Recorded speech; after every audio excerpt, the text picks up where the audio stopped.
Assalamualaikum warahmatullahi wabarakatuh. Perkenalkan, nama saya Nizam Kisama dengan NPM 234010310. Pada kesempatan kali ini saya akan memaparkan hasil analisis laporan keuangan berkaitan dengan analisis kegiatan operasi dengan metode Common Size dan Index Number, analisis kegiatan operasi dengan metode DuPont, analisis laporan keuangan menggunakan laporan arus kas, analisis likuiditas, dan analisis solvabilitas terhadap 3 perusahaan, yaitu PT Islam Konsep Indonesia Tbk, PT Intan Baru Peran Tbk, dan PT Harapan Duta Pertiwi Tbk.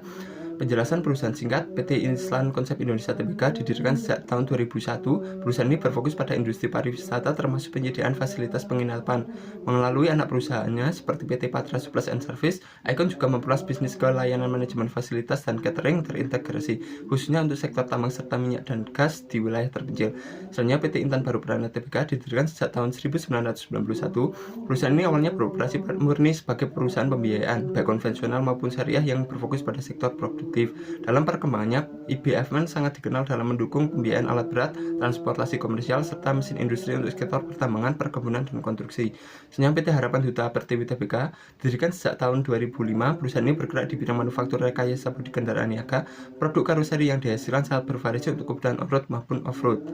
Selanjutnya, analisis kegiatan operasi dengan metode Common Size dan Index Number dilihat dari jumlah laba rugi komprehensif dari ketiga perusahaan. Dengan metode Common Size ditemukan bahwa PT Islam Konsep Indonesia Tbk memiliki kinerja terbaik walaupun tetap negatif dengan nilai negatif 0,42% menjadi negatif 1,11%. Artinya nilai persentase yang sangat kecil ini di bawah 2% menunjukkan bahwa bisnis PT Icon sebenarnya sangat stabil dan beroperasi tepat di ambang batas antara rugi dan untung. Sedangkan PT Intan Baru Peran Tbk memiliki kinerja terburuk walaupun terjadi perbaikan dengan negatif 1623 menjadi negatif 369. Hal ini disebabkan karena pendapatan operasional IBFN saat ini tergerus sangat drastis, sementara perusahaan harus menanggung beban bunga masa lalu yang masif akibat utang. Selanjutnya, PT Harapan Duta Pertiwi Tbk mengalami pemburukan yang signifikan dari negatif 17,86% menjadi negatif 116,82%. Hal ini disebabkan karena biaya produksi perusahaan melonjak tidak terkendali, sehingga operasional dasar perusahaan justru membakar uang daripada menghasilkan keuntungan. Dilihat dari jumlah laba rugi komprehensif dari ketiga perusahaan dengan menggunakan metode Index Number, ditemukan bahwa PT Islam Konsep Tbk akibat lonjakan biaya keuangan dan pajak pendapatan naik 187%, indeks jumlah laba rugi bersih dan komprehensif membuka secara negatif menjadi 297%, hampir 3 kali lipat lebih rugi dibanding tahun 2023. PT Intan Baru Peran Tbk meskipun perusahaan secara real masih merugi, jika melihat data Common Sense, indeks jumlah laba rugi komprehensif hanya meningkat 49,43% dari tahun dasarnya. Mengingat pendapatan melesat ratusan persen, indeks ini mengonfirmasi bahwa perusahaan sedang berada di jalur pemulihan yang sangat kuat. PT Harapan Duta Pertiwi Tbk, kombinasi dari jatuhnya pendapatan, tingginya biaya produksi tetap, dan lonjakan bunga membuat jumlah laba rugi komprehensif membengkak secara negatif menjadi 328,28%. Artinya kerugian komprehensif PT HOPE di tahun 2024 melonjak lebih dari 3,2 kali lipat dibanding kerugian di tahun 2023. Selanjutnya, pembahasan analisis kegiatan operasi dengan metode DuPont. Dilihat dari return on asset, net profit margin, dan financial leverage dari ketiga perusahaan, ditemukan bahwa PT Islam Konsep Indonesia Tbk mencatat ROA sebesar negatif 0,02% dan memburuk menjadi negatif 0,59%. Kemudian PT Icon mengalami penurunan margin dari negatif 0,03% menjadi negatif 1,04%. Selain itu, PT Icon mempertahankan struktur pendana yang cukup stabil dengan leverage di kisaran 165% dan 164%. Kesimpulannya, masalah PT Icon bukan pada produktivitas aset, melainkan ketidakmampuan mengonversi penjualan menjadi laba bersih akibat pembengkakan biaya. Sehingga PT Intan Baru Peran Tbk mencatat ROA sebesar negatif 14,35% dan negatif 25,10%. Kemudian PT IBFN mencatat margin laba bersih yang sangat dalam, yaitu negatif 1.623% dan membaik secara statistik menjadi negatif 369%. Selain itu, PT IBFN memiliki angka leverage yang tidak lazim dengan nilai negatif, yakni negatif 74,87% dan negatif 55,10%. Kesimpulannya, PT IBFN secara fundamental dalam kondisi finansial kritis atau insolven. Angka ROE positif 13,83% di tahun 2024 bukan tanda prestasi, melainkan refleksi dari modal yang anjlok akibat kerugian bersih yang belum teratasi. Selanjutnya, PT Harapan Duta Pertiwi Tbk mencatat ROA sebesar negatif 3,95% dan negatif 13,78%. Kemudian PT HUP mengalami kemerosotan margin laba bersih dari negatif 18,46% menjadi negatif 117,32%. Selain itu, PT HUP tercatat meningkatkan penggunaan utang dari 158,17% menjadi 180,23%. PT HUP mengalami kemudahan di seluruh lini operasional. Penggunaan utang yang meningkat justru memperoleh tingkat pengembalian ekuitas bagi pemegang saham menjadi semakin negatif. Selanjutnya, analisis laporan keuangan menggunakan laporan arus kas. Dilihat dari cash flow adequacy ratio dan cash reinvestment ratio dari ketiga perusahaan, ditemukan bahwa PT Islam Konsep Indonesia Tbk dari sisi cash adequacy ratio diperoleh nilai 232%. Nilai yang jauh di atas 100 ini menunjukkan bahwa kas bersih yang diperoleh dari aktivitas operasi PT Ikon sangat mencukupi untuk memenuhi kebutuhan wajibnya. Kemudian dari sisi cash reinvestment ratio diperoleh nilai 63,52% menjadi 268,66%, menunjukkan bahwa perusahaan menginvestasikan kembali uangnya secara agresif untuk memperkuat modal kerja dan mendanai perolehan aset tetap baru. Selanjutnya, PT Intan Baru Prana Tbk dari sisi cash adequacy ratio diperoleh nilai 832,15%. Angka kecukupan kas yang tinggi 8,3 kali lipat ini merupakan karakteristik dari bentuk lama perusahaan, yaitu pembiayaan yang sedang dalam fase mengerem penyaluran kredit baru dan fokus pada penagihan piutang. Kemudian dari sisi cash reinvestment ratio diperoleh nilai negatif 213,24% menjadi negatif 10,77%. Kondisi ini menunjukkan bahwa meskipun kas masuk dari operasional harian bersih besar, uang tersebut habis digunakan untuk membayar kewajiban jangka pendek atau utang finansial yang jatuh tempo, alih-alih diinvestasikan kembali untuk pertumbuhan aset produktif baru. Kemudian PT Harapan Duta Pertiwi Tbk dari sisi cash adequacy ratio diperoleh nilai negatif 11.943,71%. Nilai negatif yang sangat ekstrim ini mencerminkan kondisi kritis arus kas yang sangat serius. Arus kas dari aktivitas operasi mereka bernilai defisit karena operasional utamanya justru membakar kas. Perusahaan sama sekali tidak memiliki kemampuan internal untuk pembelian aset tetap atau memenuhi kewajiban jangka panjang lainnya. Kemudian dari sisi cash reinvestment ratio diperoleh nilai negatif 16,08% menjadi negatif 7,10%. Artinya tidak ada sepeser pun uang dari hasil usaha yang bisa diinvestasikan kembali ke perusahaan. Kemudian dari analisis likuiditas, dilihat dari cash to current asset ratio dan cash to current liability ratio.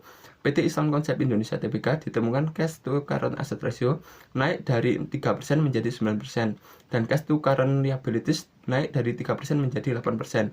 Artinya pada tahun 2024 komposisi aset lancar PT Ikon menjadi lebih sehat, di mana 9% diantaranya sudah berbentuk kas real. Dampaknya kemampuan kas dalam menutupi utang lancar menjadi naik 8%.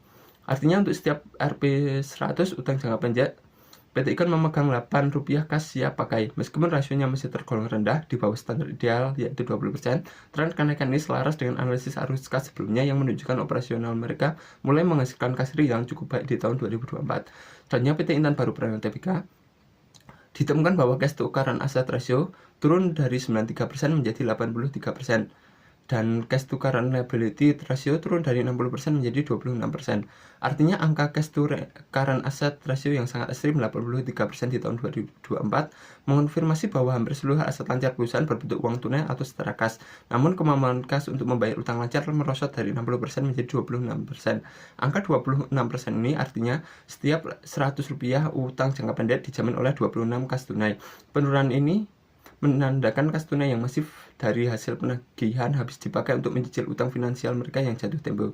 Selanjutnya, PT Harapan Duta Pertiwi Tbk ditemukan bahwa cash to current asset turun dari 0,08% menjadi 0,015% dan cash to current liability ratio turun dari 0,014% menjadi 0,02%. Artinya PT HUP berada dalam kondisi kritis likuiditas yang sangat parah. Nilai rasio yang mendekati angka 0 menunjukkan bahwa perusahaan hampir sama sekali tidak memegang uang tunai. Di tahun 2024, porsi kas di dalam aset lancar mereka hanya 0,015%, yang berarti aset lancar mereka seluruhnya mengendap dalam bentuk persediaan barang atau piutang macet. Lebih mengkhawatirkan lagi, rasio kas terhadap utang lancarnya hanya 0,02%. Artinya untuk membayar Rp100 utang yang segera jatuh tempo, perusahaan hanya memegang kas sebesar 0,02 perak. Jika utang jatuh tempo, PT HUP tidak memiliki uang tunai sama sekali untuk membayar dan sangat bergantung pada pinjaman eksternal baru agar tidak gagal bayar. Selanjutnya, analisis solvabilitas dilihat dari net debt to equity ratio dan net debt to net capital ratio. Dari ketiga perusahaan ditemukan bahwa PT Islam Konsep Indonesia Tbk ditemukan bahwa net debt to equity turun dari 56,11% menjadi 53,49%. Net debt to net capital turun dari 35,42% menjadi 34,31%. Artinya posisi solvabilitas PT Icon sangat aman dan sehat. Nilai net debt to equity sebesar 53,49%, berarti utang bersih perusahaan hanya sekitar setengah dari modal sendiri. Penurunan di kedua rasio ini pada tahun 2024 menandakan resiko gagal bayar jangka panjang mereka semakin mengecil. Kemudian dari total seluruh modal kerja jangka panjangnya, porsi utang hanya mengambil jatah 34,31%, sisanya murni didanai ekuitas. Kemudian PT Intan Baru Prana Tbk ditemukan bahwa net debt to equity berada di angka negatif 1,32 dan negatif 1,17. Kemudian net debt to capital berada di angka positif, yaitu timbang 412% dan 666%. Artinya kemunculan angka negatif pada net debt to equity di sini bukan berarti perusahaan tidak punya utang, melainkan karena nilai ekuitas atau modal sendiri perusahaan sudah defisit akibat akumulasi rugi bersih tahun-tahun lalu. Kondisi kritis ini dikonfirmasi oleh net debt to net capital ratio yang melonjak ekstrim ke angka 6,66 atau 666,80%. Nilai di atas 1 menunjukkan kondisi struktur modal yang sudah rusak karena utang bersihnya jauh lebih besar daripada total modal bersih perusahaan. Secara finansial, perusahaan ini sudah masuk kategori insolvent secara jangka panjang karena utang menumpuk sementara modalnya sudah habis. Kemudian PT Harapan Duta Pertiwi Tbk ditemukan bahwa net debt to equity naik dari 54,67% menjadi 68,27%, dan net debt to net capital naik dari 35,35% menjadi 40,57%. Artinya PT HOP mencatat pembengkakan rasio solvabilitas jangka panjang yang cukup signifikan dalam setahun. Nilai net debt to equity melonjak dari 54,67 menjadi 68,27%. Artinya porsi ketergantungan perusahaan terhadap utang bersih untuk mendaya operasional naik tajam hampir 14%. Hal ini sejalan dengan peningkatan net debt to net capital menjadi 40,57%. Utang mengambil porsi makin besar dalam struktur modal. Pemicu utamanya pembengkakan ini adalah kombinasi dari dua hal buruk. Perusahaan terpaksa menambah utang baru untuk bertahan hidup. Di saat yang sama kas tunai mereka terkuras habis. Kesimpulannya adalah secara keseluruhan analisis laporan keuangan periode 2023 dan sampai 2024 menunjukkan perbedaan kondisi fundamental yang sangat kontras di antara ketiga perusahaan. PT Icon merupakan emiten yang paling sehat dan stabil meskipun beroperasi dengan margin keuntungan yang sangat tipis di ambang titik impas. Perusahaan ini didukung oleh arus kas operasional yang melimpah dan posisi solvabilitas yang aman, sehingga mampu mendanai ekspansi secara mandiri. Sebaliknya, PT IBFN berada dalam fase pemulihan operasional yang sangat kuat dengan lonjakan pendapatan yang tinggi. Namun secara struktural masih dalam kondisi kritis akibat akumulasi kerugian masa lalu yang telah menghabiskan seluruh modalnya hingga bernilai negatif.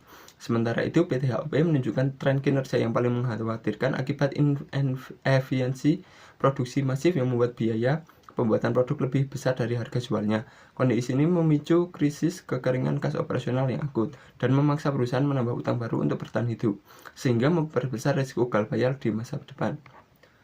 Sekian pemaparan analisis laporan keuangan terhadap ketiga perusahaan yang dapat saya sampaikan. Kurang lebihnya mohon maaf. Wassalamualaikum warahmatullahi wabarakatuh.